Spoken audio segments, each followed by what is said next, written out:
What's the best thing you weren't supposed to overhear? In New York one time I was at a shop that sold macarons and there are two cute blonde girls behind the counter. One says to the other, in French, "He's really cute." The other says, "Yeah, he's nice."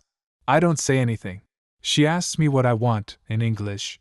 I respond to her in fluent French, with the biggest shit-eating grin on my face ever. She starts blushing like crazy. Then I pay and run out because I am afraid of talking to girls. I saw one of my good friends, and also one of the more attractive girls I knew, walking and talking with a mutual friend of ours, so I started to pick up my speed to catch up to them. When I'm getting closer I hear her say, "Yeah, Wen says my name, where's that green shirt?" I almost have to restrain myself from jumping on him in class. Wore that green shirt at the next party we were both at. She didn't restrain herself. My girlfriend thought I was still asleep one morning, and quietly said, "I love you," while getting up and leaving something she'd never said before. I played along so as not to be awkward. I married her 4 years later.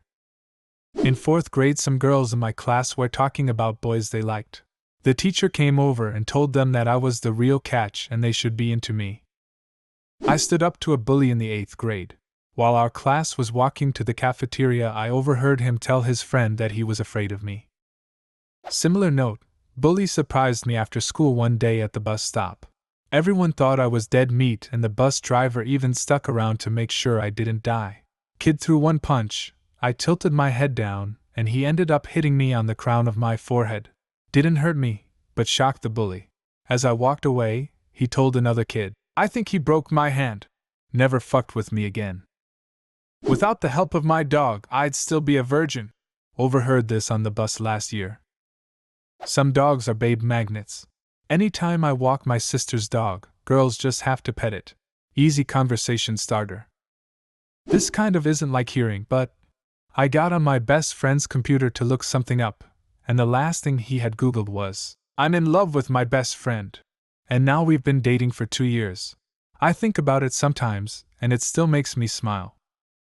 Little do you know, every time you asked to use his computer he would search for that, and then close the window, hoping that one day you would look in the history and see it.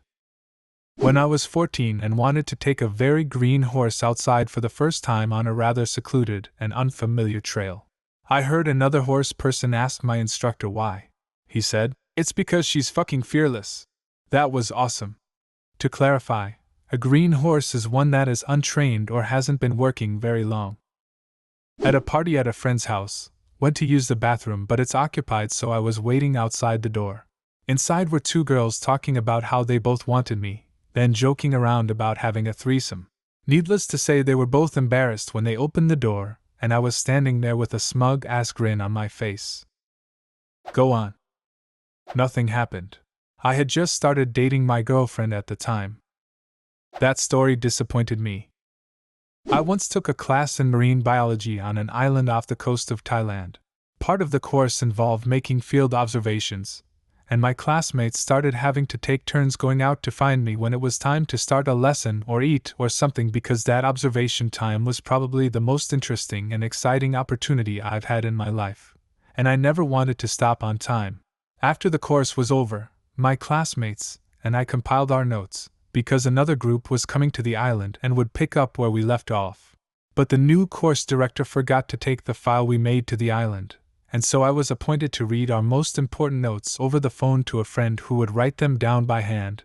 There was no internet on this island, but our school had a satellite phone. So I'm going through like 120 pages of handwritten notes, reading them slowly enough for my friend to write them down, and trying to decide what not to read. And all of a sudden I realize I am holding the notebook pages with all of my classmates' names and all of the grades for our course on them.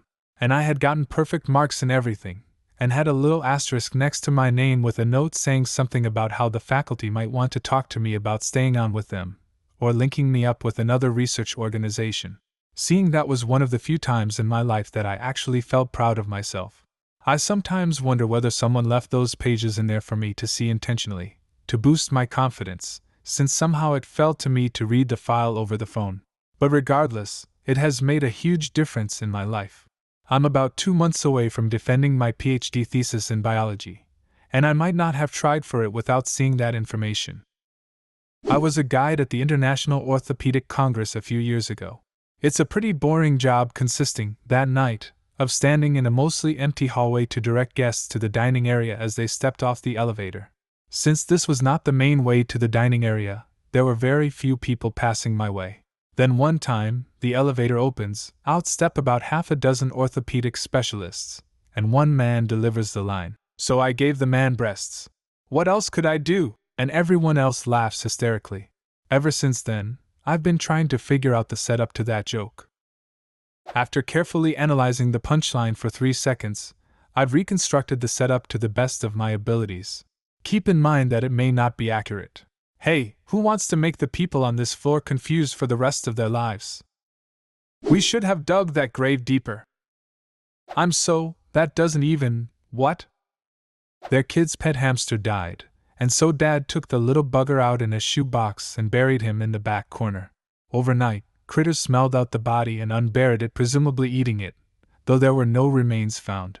In the morning, Kid finds the empty shoebox in the backyard next to the undug grave, and now you have to decide between telling him what happened, or letting him believe that his hamster has resurrected from the dead. Should have dug that grave deeper. A few years ago I was at a restaurant with my parents. A family with a little girl walked past our table. The little girl turned around and looked at me when she sat down. Turning back to her parents, she said ecstatically, "Look, Mom, a princess! She makes it feel like home," said my then boyfriend, now husband, to his mom when we first moved in together. When I was in 6th grade, my parents were planning this big surprise ski trip, and I heard them talking about ski gear and plane tickets, so I knew something was up and had an idea. But the day came when I thought it was, went to school like usual, and nothing happened. I was a bit disappointed. Halfway through the day, though, they picked me up and had already packed my stuff, and we went straight to the airport. Pretty good surprise. A few years ago I was walking through a grocery store. There were 2 kids goofing around near me, and I hear one of them shout out, "Oh my God, she's so hot!" We made eye contact, and then he looked really embarrassed. Either way, it was nice to hear. That's where a little wink come in handy. Just to confirm that you are, in fact, hot hot, and although they are children, you acknowledge that they have developed accurate assessments of hot. I'm walking past 2 girls talking about needing to exercise when I heard this. "Even my shadow looks like shit." You know you need to go on a run when even your shadow looks like shit. I was on a road trip with 2 of my closest friends. We took turns driving, and it was my turn to be in the back seat.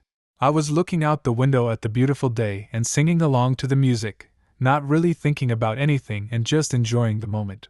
Out of the corner of my ear, I hear one friend say to the other, "Look at how happy she is."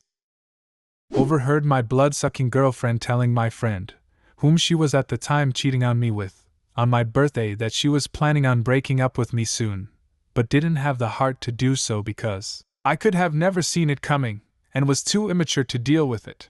So I hid behind a corner, texted her, "I'm breaking up with you, and him. I ran over your sister's bunny last year," waited for the text to reach and walked past them, enjoying the look on their faces. My niece was just a baby, and my brother was in another room talking with some family members about who she looked like. Someone commented that she resembled me a bit, and my brother said they would be lucky if it turned out that way. My boss's boss: "I need 2 of your best people for an important job." My boss says my name. Boss's boss, and boss, he's all you'll need. Do you have a similar story? Leave a comment, and subscribe to the channel if you want to see more videos like this one.